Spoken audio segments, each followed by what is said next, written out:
യുദ്ധം, ലിംഗാധിഷ്ഠിത അതിക്രമങ്ങൾ, മാനസികാരോഗ്യം തുടങ്ങിയ ഗൗരവമേറിയ സാമൂഹിക വിഷയങ്ങളെ തന്റെ കലാസൃഷ്ടികളിലൂടെ ചർച്ചകൾക്ക് വിധേയമാക്കുന്ന പ്രമുഖ ഡച്ച് കലാകാരി അഫ്ര എസ്മയുമായുള്ള സംവാദവും ശില്പശാലയും കൊച്ചിയിൽ സംഘടിപ്പിച്ചു.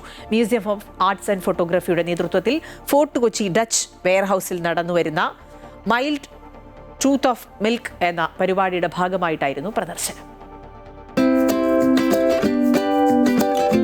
തുണിത്തരങ്ങളും വർണ്ണാഭമായ സെറാമിക്സും ഉപയോഗിച്ച് നിർമ്മിക്കുന്ന സവിശേഷമായ ശില്പങ്ങളിലൂടെ കലാലോകത്ത് ശ്രദ്ധേയയായ അഫ്ര നെതർലാൻഡ്സിലെ ഹേഗ്, ആംസ്റ്റർഡാം എന്നിവിടങ്ങൾ കേന്ദ്രീകരിച്ചാണ് പ്രവർത്തിക്കുന്നത്. ഗൗരവമേറിയ സാമൂഹിക വിഷയങ്ങളെ തൻ്റെ കലാസൃഷ്ടിയിലൂടെ ആവിഷ്കരിക്കുന്ന അഫ്ര എസ്മ കലയിലൂടെ സ്നേഹത്തിൻ്റെയും കരുതലിൻ്റെയും ഐക്യദാർഢ്യത്തിൻ്റെയും വിശാലമായ ഇടം സൃഷ്ടിക്കാനാണ് ശ്രമിക്കുന്നത്. ശില്പശാലയിൽ സോക്സുകളും മറ്റ് തുണിത്തരങ്ങളും ഉപയോഗിച്ച് പാവകളെ നിർമ്മിക്കുന്ന രീതിക്ക് അഫ്ര എസ്മ നേതൃത്വം നൽകി. തൻ്റെ സൃഷ്ടികൾ ലൈംഗികാതിക്രമങ്ങൾ നേരിടുന്നവർക്കും പാർശ്വവൽക്കരിക്കപ്പെട്ടവർക്കും വേണ്ടിയുള്ള സന്ദേശം മാത്രമല്ലെന്നും മറിച്ച് പ്രദർശനത്തിനെത്തുന്നവർക്ക് കലയെ ശാന്തമായി തുടർന്ന് ആസ്വദിക്കാനുള്ള ഒരിടം കൂടി ഒരുക്കുകയാണെന്നും അഫ്ര വ്യക്തമാക്കി. And finding also a possibility to make it more of a topic that we can talk about, because it's such a taboo, even though so many of us have experienced it.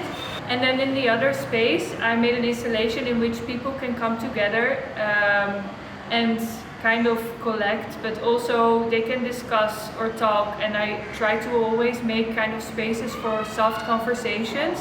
ഇതിനോടൊപ്പം തന്നെ പ്രശസ്ത കലാകാരിയും India art project ക്യൂറേറ്ററുമായ Simi മേരിയുടെ നേതൃത്വത്തിൽ പാഴ്വസ്തുക്കൾ ഉപയോഗിച്ചുള്ള നെയ്ത്ത് ശില്പശാലയും അരങ്ങേറി.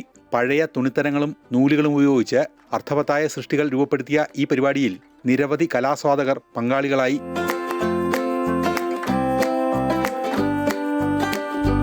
Amrita news, Kochi.